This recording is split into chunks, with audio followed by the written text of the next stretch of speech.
বিরতির পর স্বাগত।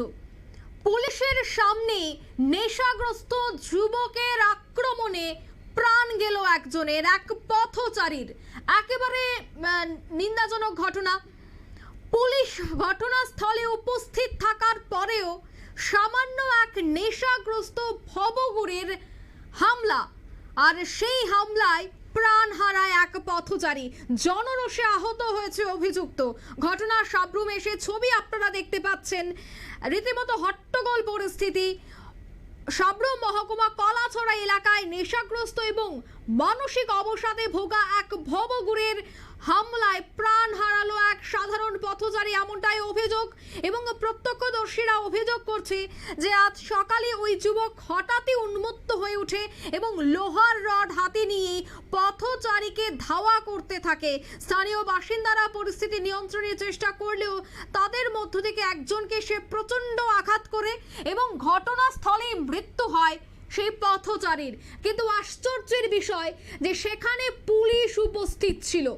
সেখানে পুলিশ উপস্থিত থাকার পরেও সামান্য এক ভবঘুরের তার আক্রমণে একজনের মৃত্যু হয়ে গেল। তবে কোথায় ছিল? তবে কি সেখানে নীরব দর্শকের ভূমিকা পালন করছিল পুলিশ? সে ছবি আমরা দেখাচ্ছি আপনাদের।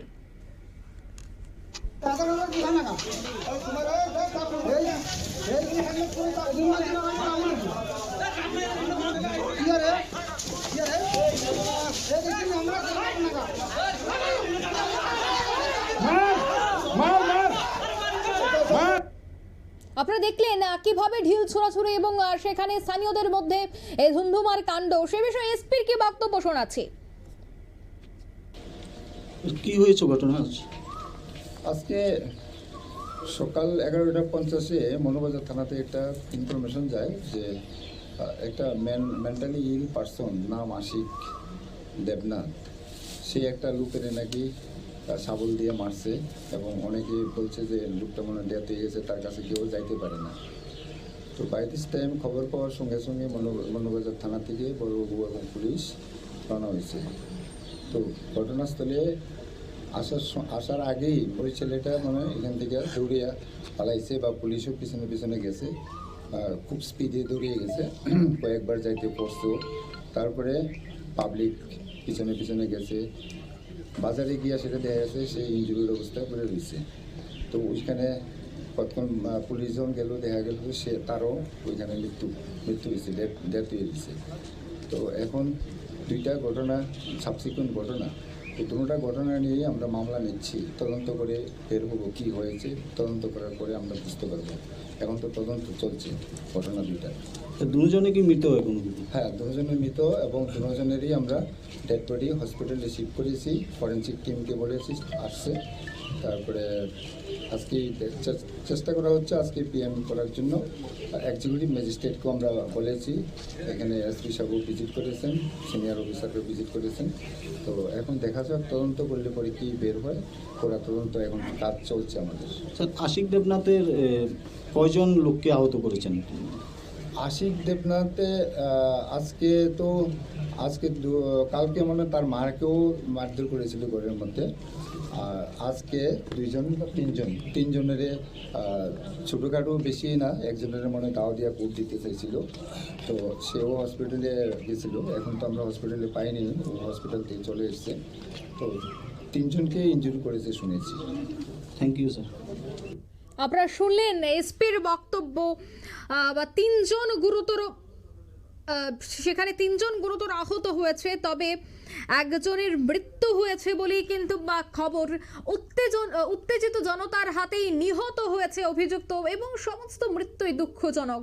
কিন্তু এই যে এক উন্মত্ত যুবক, এই যুবকের আক্রমণেই একজন পথচারীর প্রাণ গেল, তাতেই কিন্তু নিন্দার ঝড় উঠতে শুরু করেছে, কারণ সেই জায়গায় উপস্থিত ছিল পুলিশ। আমি আরো বিস্তারিত জানবো। টেলিফোন লাইনে এই মুহূর্তে যুক্ত হয়ে গেছে প্রাক্তন পুলিশ কর্তা নন্দন সরকার। প্রথমে আপনাকে নিউজ ভ্যানগার্ডের পর্দায় স্বাগত জানাচ্ছি। হ্যাঁ, ধন্যবাদ ম্যাডাম। এই যে খবর উঠে এসেছে দক্ষিণ জেলার সাবরুম থেকে, সাবরুম মহকুমা কলাছড়া এলাকায় এক নেশাগ্রস্ত ভারসাম্যহীন এক যুবক সে হামলা চালায় এলাকাবাসীদের উপর এবং সেখানে একজনের মৃত্যু হয়েছে।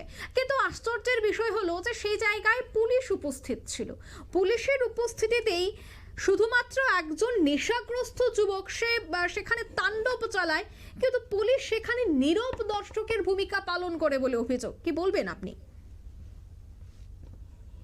হ্যাঁ, প্রথমে যেটা আমি আপনার থেকে যেটা শুনলাম তাতে তো ভীষণ একটা আতঙ্কিত হওয়ার ব্যাপার। কারণ পুলিশের সামনে একজন আরেকজনকে মেরে ফেলছে, সে লুনাটিক হোক কি ইনসেন কোনো লোক হোক, তাতে কিছু আসে যায় না। প্রত্যেকের রাইট অফ প্রাইভেট ডিফেন্স আছে। তো সেখানে পুলিশ যখন দেখতে পাচ্ছে যে একটা লোককে আরেকটা লোকে মারছে, তখন পুলিশের ছিল সেই যাকে মারছে তাকে ডিউ প্রোটেকশন দেওয়া, এবং তার জন্য যদি ওই আক্রমণকারীকে যদি অ্যারেস্ট করতে হয় বা ওকে যদি সঙ্গে সঙ্গে অন্য কোনো ভাবে ওকে কন্ট্রোল করতে হয়, সেটাও করা হলো পুলিশের একটা ডিউটির মধ্যে পড়ে। একটা লোককে পুলিশের সামনে কিভাবে মেরে ফেলে সেটা তো আমি ভেবে ভীষণ অবাক হচ্ছি যে এইভাবে যদি আমাদের আইন শৃঙ্খলার এইভাবে অবনতি করে পুলিশের কারণে যদি এইভাবে এরকম ধরনের, তাহলে সেটা সরকারের উপর গিয়ে সেটা দাঁড়াবে। অর্থাৎ একটা ডেমোক্রেটিক একটা গভর্নমেন্টের যে দায়িত্ব, যে মানুষের প্রাণ ও সম্পত্তি রক্ষা করা, তো সেই জন্য দায়িত্বে আছে সবার আগে পুলিশ। তো সেই পুলিশই যদি নিষ্ক্রিয় থাকে বা চোখের সামনে কোনো কিছু থেকে যদি কোনো অ্যাকশন না নেয়, তাহলে তো সেটা একটা ভীষণ একটা ভয়ের এবং একটা আতঙ্কের কারণ হয়ে দাঁড়াচ্ছে জনসাধারণের কাছে। আরেকটা কথা হলো যে আপনি যেটা বলেছেন যে সব ঘটনা হয়েছে এবং পরে উত্তেজিত জনতাও পুলিশের হয়তো ওই লোকটাকে উপর অ্যাটাক করেছে, তো দুটোতেই পুলিশের বিরাট একটা গাফিলতি, এবং সেই পুলিশ তার নিজের দায়িত্ব সম্বন্ধে হয়তো সচেতন নয়। বিশেষ করে এদের যে ডিপার্টমেন্টাল ট্রেনিং গুলো হওয়ার কথা, বিভিন্ন ধরনের যে নতুন নতুন যে আইন হচ্ছে বা ওদের কি কি করা উচিত সে সম্বন্ধে যে মানে রিফ্রেশার ট্রেনিং গুলো করানো উচিত, সেগুলো কিন্তু ঠিক মতো করানো হয় না। এরা খুব একটা ভাষা নলেজ নিয়ে কিন্তু পুলিশের ডিউটিটা করছে। সেই কারণে ওই সময় ওদের কি করা উচিত সেটা হয়তো জেনেও ঠিক মতো করতে পারছে না। 2 নম্বরে আরেকটা হলো পাবলিক রোড, যেটা গণরোজ বা হয়তো কোনো একটা ঘটনা হচ্ছে, সেখানে ওরা সবসময় সিনিয়র অফিসার কখন আসবে সেদিকে তাকিয়ে থাকে। লোকাল যে পুলিশ অফিসাররা আছে, সে যাই হোক, একটা কনস্টেবল হোক কি হোমগার্ড হোক, সে রাইট অফ প্রাইভেট ডিফেন্সে যে কোনো লোককে প্রতিহত করতে পারে, যে কোনো লোককে প্রোটেকশন দেওয়া আমি সেই বিষয়টাই আসছিলাম যে অনেক ক্ষেত্রে দেখা যায় যে কোনো ঘটনার সময় সেখানে থাকা পুলিশ কর্তারা তারা অনেক সময় অপেক্ষা করেন যে উপর থেকে যতক্ষণ না পর্যন্ত তাদের আদেশ আসছে ততক্ষণ পর্যন্ত তারা কোনো ধরনের অ্যাকশন নেবে না। আর এই বিষয়গুলি ভাববা চিন্তা করতে করতে বড় ধরনের দুর্ঘটনা ঘটে যায়। সেক্ষেত্রে উপস্থিত বুদ্ধি বা সেখানে অর্ডারের অপেক্ষা না করে সেখানে একটা ব্যবস্থা গ্রহণ করা পুলিশের প্রয়োজন। এই বিষয়গুলিও কি মাথায় রাখা দরকার? কি বলবেন? সেখানে তো অর্ডারের কোনো ব্যাপারই নেই। অর্থাৎ পুলিশ তো দূরের কথা, সাধারণ একটা নাগরিক যখন দেখবে আরেকটা নাগরিকের উপর প্রাণঘাতী আক্রমণ হচ্ছে বা কারোর হয়তো বাড়িঘরে আগুন লাগিয়ে দিচ্ছে, যে কোনো একটা সিভিলিয়ান, ওরও এই ধরনের আইনগত ক্ষমতা আছে যে সেটাকে প্রতিহত করতে পারে এবং এই লোকটাকে বাধা দেওয়ার জন্য যা যা করা up to the cause of death, অর্থাৎ মৃত্যু পর্যন্ত ঘটাতে পারে। তো সেটা তো পুলিশের বেসিক ট্রেনিং এ এগুলো শেখানো হয় যে অর্ডার আবার কি। এগুলো তো রাইট অফ প্রাইভেট ডিফেন্সে সাধারণ একটা হোমগার্ড সঙ্গে সঙ্গে ডিসিশন নিতে পারে। এখানে সিনিয়র অফিসারদের অর্ডার দেওয়া না দেওয়ার কোনো ব্যাপারই নেই। আইন ওকে ক্ষমতা দিয়ে দিয়েছে যে রাইট অফ প্রাইভেট ডিফেন্সে বা অন্যকে রক্ষা করার জন্য। রাইট অফ প্রাইভেট ডিফেন্স বলতে কিন্তু রাইট অফ প্রাইভেট ডিফেন্স মানে আমার নিজের ডিফেন্স প্লাস আমার যে ওখানে যদি অন্য কাউকে মারতে দেখি তাহলে তারও ডিফেন্স। অর্থাৎ শুধু নিজের ডিফেন্স নয়, অন্যদের ডিফেন্সের জন্য যে কোনো ধরনের অ্যাকশন নিতে পারে যতক্ষণ ধরে না সেই অ্যাকশনটা নেওয়ার দরকার আছে। তো এক্ষেত্রে একটা এর আগে সাবরুমে আরেকটা ন্যাক্কারজনক ঘটনা হয়ে গেছিল। যে কোনো একটা সঙ্গীত শিক্ষককে প্রকাশ্যে অনেকগুলো লোক মেরে অনেকক্ষণ ধরে ওকে মেরে ফেলেছিল। তো তখনও কিন্তু একটা কমপ্লেন হয়েছিল যে ওখানে 2-3 জন পুলিশ ছিল। আমি বুঝতে পারি না যে খাকি পোশাক পরিহিত পুলিশের সামনে কি করে একটা লোক আরেকটা লোককে মেরে ফেলে এবং পুলিশ কি করে তাকিয়ে দেখে।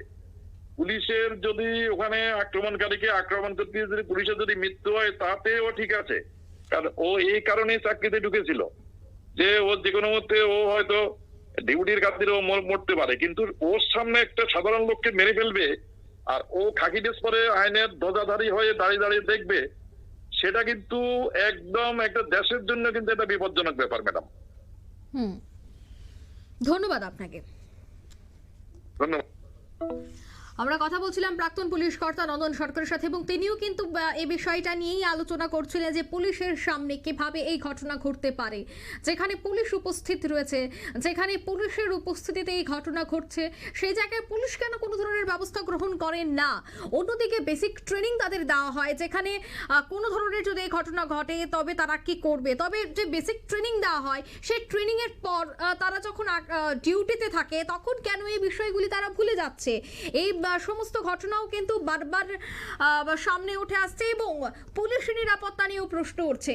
একদিকে তো পুলিশ নিরাপত্তা একটা বড়সড় প্রশ্ন, অন্যদিকে পুলিশের সামনে থেকেই সেখানে আক্রমণ এবং হানাহানি মারধর কিভাবে ঘটছে এই ধরনের ঘটনা, তা নিয়ে কিন্তু এবার প্রশ্ন উঠলো আবারও পুলিশের উপর, আবারও আঙ্গুল উঠলো পুলিশের উপর, এবং অভিযোগ যে এই পুরো ঘটনায় পুলিশ সেখানে উপস্থিত ছিল, কিন্তু পুলিশ সেখানে উপস্থিত থাকার পরেও কিভাবে তারা বা কিভাবে ওই ব্যক্তি মদমত্ত অবস্থায় হামলা চালায় সে বিষয়ে আমি বিস্তারিত জানবো। এই মুহূর্তে টেলিফোন লাইনে যুক্ত হয়ে গেছে প্রতিনিধি সুকান্ত। সুকান্ত, ঠিক কি জানতে পারছো, পরিস্থিতি বর্তমানে কেমন রয়েছে?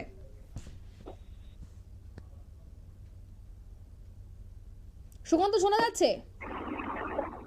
হ্যাঁ বলুন। বর্তমানে পরিস্থিতি কেমন রয়েছে? বর্তমানে পরিস্থিতি থমথমে পরিস্থিতি এবং প্রশাসনের ব্যর্থতায় মনে করছেন, এরকমটাই মনে করছেন এলাকার লোকজন। এই ঘটনা কি পুলিশের সামনেই ঘটেছিল?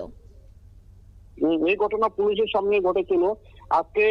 আজকে যখন এই ঘটনাটি ঘটলো, কলাছড়া এলাকার লোকজন এবং সাবরুম মহকুমার লোকজনরা একটি কথা ভাবছে, 2018 সালে যখন তবলা শিল্পী সুকান্ত চক্রবর্তীকেও ওই সেই কলাছড়া বাজারে পুলিশের সামনে গণপিটুনিতে হত্যা করা হয়।